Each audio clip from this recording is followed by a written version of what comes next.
hlusta á sérstakann framboðsþátt Gjallarótsins þar sem við tökum púlsinn af frambjóðendum í prófkjöri Sjálfstæðisflokksins í Reykjavík. Ég heiti Birta Karen og með mér er Magnús Benediktsson og viðmælandi okkar af þessu sinni er Sigríður Andersen sem sækist eftir öðru sæti. Vertu velkomin. Takk fyrir. Herru, Sigga, mætti ég kalla þið Siggu? Já, endilega. Herru, segðu okkur aðeins frá þér. Frá mér, við vorum árum við byrjum útsendingu að rifja upp mína fyrstu prófkjörsbaráttu. Ég fór fyrst í prófkjör árið 2006, fyrir kosninga 2007, náði þar frábærum árangri sem nýliði og þannig að óþekkt manneskja þótt ég hafi kannski verið þekkt andlit innan svona, hvað maður að segja, innsta kjarna Sjálfstæðisflokksins. Þá var ég auðvitað alveg óþekkt manneskja þá, hafði skrifað kannski samt í áratug greinar í blöð og náði ágætum árangri, var fyrsti varaþingmaður úr þeim kosningum og settist fyrst á þing, af því það er ekki alveg sjálfgefið að fyrsti varaþingmenn yfir höfu taki sæti á kjörtímabilinu en það er svona allur gangur á því. En ég tók fyrst sæti á þingi í bara nokkrum dögum eftir hrunið mikla árið 2008. Það var kallað á kellinguna og ég sat í 2 vikur í október 2008 inn á þingi og það var rosalega lærdómsríkt og þetta kom maður inn í ástand sem að ég hef aldrei í rauninu upplifað aftur á þinginu. Það voru bara einhvern veginn allir hauslausir og þetta var ótrúlegt ástand.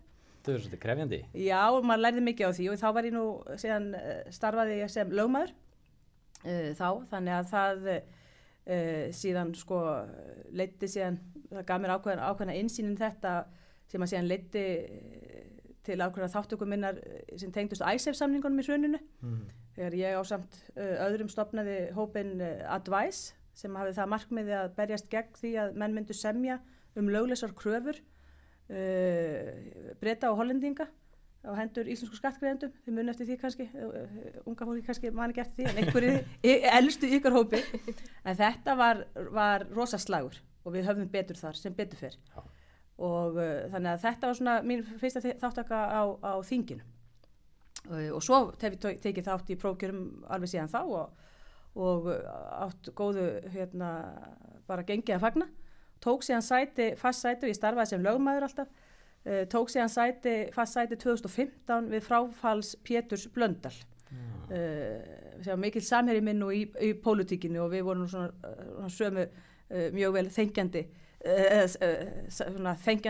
á sömu línu. En hann hafði barist lengi við veikindi og hann féll frá sumari 2015 og þá tók ég sæti og svo skipaði ég sæti og náði aftur kjöri árið kosningunum 2016. Og þeir kannski, ég gerir nú ráð fyrir að menn síðan þekki restina og þekki mín störf og ég hef verið ráðherra í 2 ár, rúm 2 ár, bæði á síðasta kjörtíðanbili og þessu kjörtíðanbili, dómsmálaráðherra og er núna formaður utanríkismálanefndar. Þetta er heilmikið reynsla. Já, og þessu utan hef ég verið, áður en ég fór í pólitíkina þótt ég hafi nú verið, eins og ég hef nátt líst skráð mér heimdall, ég var 15 ára gömul og tekið þátt í svona flokkstarfinu mjög mikið alveg síðan þá og auðvitað svona kemur það í bylgjum. Ég sat í stjórn Heimdallar í 1 ár bara en maðurinn minn var nú formaður hérna líka í 1 ár Heimdalli þannig að maður hefur verið viðlúandi flokkstarfið mjög mikið og mikið unglega starfið sérstaklega gegnum Heimdall. En þessu utan lærði ég lögfræði og starfaði sem blaðamaður.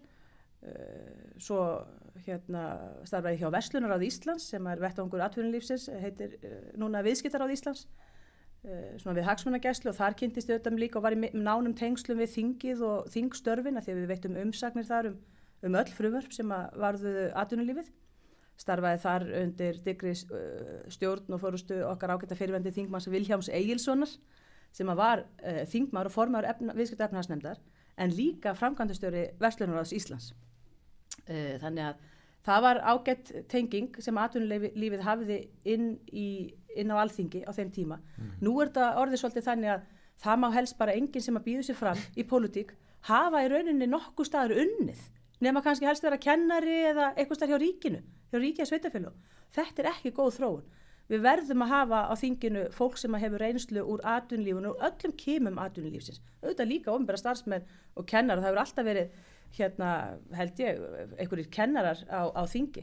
En það þarf líka að vera fólk sem hefur verið jafnvel áberandi í atvinnulífinu, látið til sín taka á hinum á þessum sviðum. Þannig að þetta er svona einhver pendúll kannski sem að sveifla og hann er kannski uppi núna og vonandi fer hann aðeins að ná jafnvægi aftur, þannig að við höfum þessa reynslu og fólk á ekki að vera hræðast að fólk í atvinnulífinu að gefa kost á sér í stjórnmálin í til dæmis prófkjör hjá Sjálfstæðisflokknum eða öðrum flokkum. En það svolítið þannig að maður veit að það eru margir sem veigra sér við því að stíga inn á þennan vettvang, en það alveg ástæðulaust. Algjörlega. En svo voru við svona að pæla, af hverju ætti ungt fólk að kjósa þig? Já, ungt fólk ætti að kjósa mig bara alveg eins og allir hinir, sko, gamla fólkið og fólki á mínum aldri og þar að segja, ef að fólk vill hafa í forystu Sjálfstæðisflokksins mannesku sem að segir það sem hún meinar og meinar það sem hún segir og lætur verkin tala. Og ég hef ekki hræðst það og ég vona það að unga fólkið taki fyrir því að ég hef ekki hræðst að taka ákvarðanir og það þarf stundum í stjórnmálum eins og víða annar staðar, í atvinnulífinu líka, að taka erfiðar ákvarðanir sem eru ekki vinsælar hjá öllum, kannski jafnvel mjög óvinsælar en það eru bara mjög nauðsynlegar og það verður eitthvað að taka þér. Og ég hef sett undir mig hausinn í því og tekið slíkar ákvarðanir og það að segja, sko, ef ég hef sannfæringu fyrir þeim að sjálfsögðu.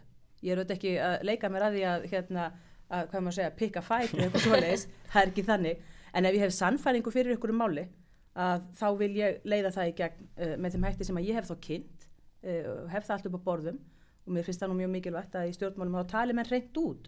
Það þurfi enginn að velkjast í vafa hver sé afstaða stjórnmálamanna eða af hverju þeir hafa afstöðuna. Þannig að þetta eiginleiki sem að ég ætla auðvitað ekki að dæma sjálfa mig. En þetta það sem að ég legg minnst að mig fram að koma með í stjórnmálin og ég vona að ungt fólk virði það við mig og kunni að meta þessa eiginleika og þess vegna finnst mér að ungt fólk eigi að veita mér gott brautargengi í þessu prófkjöri og Sjálfstæðisflokknum auðvitað síðan í framhaldinu. Það til þess að styðja við bakið á slíkum sjónarmiðum og slíkum vinnubröðum líka. Það alveg rétt sem að segja, maður alveg tekið eftir þessu, þú ert ekki hrætt við það að bara koma beint fram sko, og það góður hæfileiki, góður eiginleiki. Já, ég vona það að menn meti það og ég heyri það að hef ég alltaf verið í mjög góðu sambandi, nú tala ég eins og ég sé 100 ára, mér finnst ég nú alls ekki vera það og mjög stutt síðan ég sótti síðast að sústingi mitt á Seyðisfirði, það var nú reyndar síðustu mánuðum áður en ég var 37 ára, en sko þannig að mér finnst ég að hafa verið í ágætu sambandi við ungt fólk og mér hefur alltaf verið mjög vel tekið á vettvangi ungra sjálfstæðismanna. Það að segja mín sjónarmið og mín vinnubröð, mér hefur alltaf verið ákaflega vel tekið af ungu fólki, mjög þakklátt fyrir það. Og ef fólk vil fá okkur á tengingu þá get ég við ungt fólk eitthvað meira, ef það heldur að ég sé svona gömul, þá á ég ungt fólk núna, ég að ala upp unglinga og var ánað með það og það var engin pressa á mínu heimili en ég var ánað með það að dóttir mín 15 ára gekk nú í Heimdal mjög nýlega bara af einskerum áhuga á þessu og ég held að Heimdallur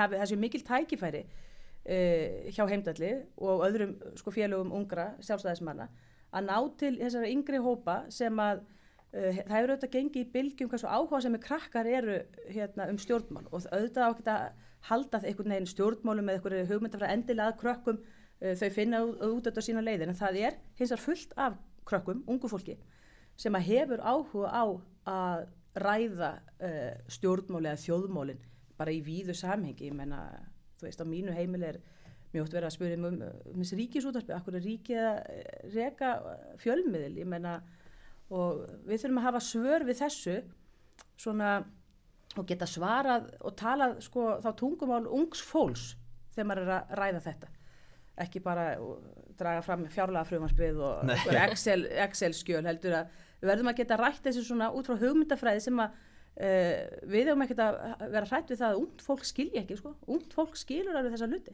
Þetta kemur okkur kannski að bara hvað þitt helsta baráttumál, hverju svona brennir þú fyrir? Já, ég brenn fyrir því að ríkið sé ekki að trufla markaðinn. Já. Og fyrir svona 10-15 árum þá voru samkeppnismál rosalega mikið í umræðinni nýra á þingi og í atvinnulífinu, það var mikil svona tókstreita á milli samkeppniseftirlitsins og fyrirtækin í landinu. Og þá lagði ég mér nú svolítið fram það að kynna mér svolítið samkeppnismál og reyna að koma eitthvað svona smá viti í þá umræðu alla og það sem mér fannst mikilvægastu skilabóðum þau eiga ennþá við í dag þegar menn að tala bjagaðan samkeppnismarkað eða erfiða samkeppnisstöðu einhverja fyrirtækja. Að helsta ógnin við frjálsan markað og samkeppnismarkað, það þáttaka ríkisvaldsins á markaðnum. Það þegar ríkið sjálft að vasast í einhverjum rekstri, það eitt og sér skapar aðgangshindranir inn á markaðin. Og þannig það hefur nú verið mitt hjartansmál að berjast fyrir því að ríkið drægi sig út úr öllu því sem að ríkið þarf ekki mjög nauðsynlega að sinna og við erum sammála að ríkið eigi ekki vera að sinna. Auðvitað eru ákveðin þættir sem að ég áfram að tryggja að ríkið sinni og gera það þá vel, menn það löggæslumál, það eru þjóðaröryggismál, varnarmál. Þetta eru þættir sem að ríkisvaldinu að mínu mati, ríkisvaldinu ber að veita þessa þjónustu til borgara sinna. Það að segja verja sjálfstæði og fullveldi og öryggi landsmanna. En þættir eins og að reka fjölmiðil, í samkeppni við þennan frábæra fjölmiðil, það auðvitað út í hött. Annað líka ríki að selja áfengi, bara svo ég taki þetta einfalda dæmi. Og þá því miður lendum við alltaf í þessar umræðu með ÁTVR. Ég þreytist nú ekki á að kalla þetta ÁTVR, ekki vínbúðina. Það með þess að ríkið búið að búa til eitthvað nýtt nafn yfir þessa ríkisverslun. Eins og þetta sé eitthvað, eins og þetta sé einkafyrirtæki, vínbúðin. Þetta heitir ÁTVR, áfengis- og tóbaksverslun ríkisins. Og ríkið við fjölga verslunum og að auka aðgengi að þessu áfengi og svona. Því miður í þessari síðan umræðu þá dettur hún alltaf einhvern veginn inn í það, fyrst og fremst á nú að fara að selja áfengi í matvöruverslun, á nú að fara að selja þetta við hliðin á paprikunni og tómatunum. Í stað þess að menn velti því aðeins fyrir sér, býtu, er ekki komin tími til að afnema einokun ríkisins á þessari verslun. Svo verður maður líka þegar maður í pólitík, þótt maður sé mjög, menn vilja kalla sig ástríðu stjórnmálamenn eða mjög heitir með sín mál og svona, eins og við öll erum í stjórnmálum, að þá verður maður líka auðvitað að hafa smá pólitískt nef og maður verður líka auðvitað að hlusta á andstæð sjónarmið. Og þegar allir þess kemur, svo ég tækir nú bara eitt dæmi, þetta ávegum bæði RÚV og ÁTVR í rauninni. Þótt að ég myndi alveg vilja bara í dag, ef ég væri einræðisherra þá myndi ég bara selja eða gefa RÚV landsmönnum, alveg bara komplett. Og ÁTVR myndi ég bara láta ríkið draga sig úr þessari einokunarverslun og láta markaðin sjá að selja þessa vörur eins og aðra. Að þá veit maður að það auðvitað ekki pólitískur raunveruleiki fyrir slíku stóru skrefi kannski akkurat núna. Þannig að maður reynir þá að koma til móts við ýmis sjónarmið og þá kannski helst sjónarmið sem að maður hefur kannski svona eitthvað vott af samúð með. Auðvitað alls konar sjónarmið þarna úti sem að manni finnast fráleit hjá þeim sem að tala með rekstri ríkisútvarpsins, alveg fráleit, eða þeir sem tala með rekstri ÁTVR, alveg fráleit. En það auðvitað líka sjónarmið sem að alveg sjálfsagt að taka tillit til, eins og til dæmis þeir sem hafa áhyggjur af aðgengi ungmenna að áfengi eða af áfengisvandanum og svona. En þá það sjónarmið sem við eigum að setjast niður bara og leysa, finna einhverja lausn á því. En við þurfum að fara að stíga þetta skref, að losa ríkið út úr þessum rekstri og það mun gerast, ég fullir það mun gerast á næstu árum og það þá bara spurningum það hvort að menn reyni ekki að einhvern veginn að sammælast að gera það þannig að menn geti verið sáttir og þá það auðvitað hlutur stjórnmálumanna og þeirra sem að leiða að til dæmis að tala ekki upp ótta í fólki. Það nú eitt sem að kannski, við höfum lært nú í þessu síðastliðið ár að það skiptir miklu máli að það sé ekki búið að hræða líftóruna úr landsmönnum yfir hinum á þessum málum. Og þetta eru mál eins og áfengissalan og rekstur á ríkisútvarpi að menn, það þarf að útskýra fyrir fólki að það ekkert að óttast. Ég meina, það mun áfram heyrast poptónlist á Vestfjörðum þótt að ríkisútvarpi, þótt að ríkið sé ekki að senda það út og það verður alveg ágætt úrval af víni því sumir hafa það vilja reka ÁTVR að þeir svo hrættum að úrvali mingi, ég meina þetta fráleit sjónum auðvitað verður áfram úrval og auðvitað verður það þannig að þeir sem að selja munu selja áfengi í kannski litlu sérvöruverslunum, að selja osta og áfengi eða hvað það auðvitað munu þeir gæta sín á því að selja ekki börnum áfengi. Ég meina, við höfum ágæta reynslu af þessu, ég meina sjá frábæran árangur sem við höfum haft af í hvað var þar, reykingar og aðgengi á sígarettum og svona. Þannig að þetta er allt áhyggjuefni sem að vert að hlusta á og við þurfum að hlusta á, en það er að leysa, það er að mæta þessum áhyggjum. Og þetta er verkefni næstu ára að mínum mati. Þetta auðvitað, en ég bara teka þessi dæmi það sem að mér finnst vera svona brýnt að við hægri menn höldum á lofti á þingi. Og ég bara minni á, Sjálfstæðisflokkurinn er eini hægri flokkurinn. Við erum að keppa núna við 6-7 vinstri flokka. Þannig að en það sér maður að fylgi hjá þeim er alltaf að flakka eins og milli sko, en fylgi okkar svona helsturjunins úðalega stabílt og þetta er eiginlega bara sömu aðilar sem kjósa okkur en hinn eru alltaf að flakka. Já, og við þurfum einhvern veginn að ná auðvitað til þessa fólks sem að heldur, það er svo margi sem maður stundum tala við, ég er ekki hægri maður og svona svo tala með fólk og maður bara reynir að kryfja þetta og reynir að kalla fram eitthvað tiltekið mál og oftar en ekki þá kemur í ljós að fólki er alveg sammála okkur sko. Ég held að það sé alveg algjörlega máli. Flestir vilja hafa bara stöðuleiki í atvinnulífi, mikið vinnuframboð, það skiptir mjög miklu máli að sé næg atvinna og þar fram til götunum og lága skatta og fólk átta sig á því að háir skattar, þeir eyðileggja möguleikan á þessu en lágir eða hóflegir skattar, þeir auka möguleika á að skapa þennan stöðuleika. Það er alveg rétt. Herru, við ætlum að fara smá hraðspurningar til að geta aðeins svona fá að kynnast þér betur. En þannig að þú svarar bara að fyrsta sem þetta eftir í hug. Já. Með hvað íslenska liði heldurðu? Liði í hverju? Bara í fótbolta eða handbolta? Ég held að sé sem með KR. Ég held með Gróttu í 5 leikum. Ég held með svona nokkrum liðum. Það er Grótta, KR og Valur á mínu heimili. Og hvað er svona fyrsta sem þú gerir þegar þú vaknar á morgnana? Ég fer mjög oft að æfa, lyfta lóðum. Þá gerir það reglulega. Búist að tennundar af vísu. Já, sjálfsög. Það er betra líka. Í hvað menntaskóla varstu? Menntaskóla í Reykjavík. Og hver er draumaríkisstjórnin? Draumaríkisstjórnin væri í rauninu bara Sjálfstæðisflokkurinn. Hún væri þótt að það sé ekki hefð fyrir því að það sé eitt flokkur við hefum hefð fyrir samsteypustjórnum. Þá væri mjög áhugaverð tilraun að hafa hreina eitt flokk í ríkisstjórn á einu kjörtímabili. En þess utan þá vil ég bara ríkisstjórnin geti sammælst að taka miklu meiri skref til hægri í átt að frelsi og frjálsræði og hóflegum sköttum heldur en við höfum verið að gera undanfarið. Alveg sammála því. Og síðast spurning, hvað tekur í bekk? Hvað tek ég í bekk? Það er mjög góð spurning. Núna tek ég 50 og 2,5 minni mig. Það er frábært.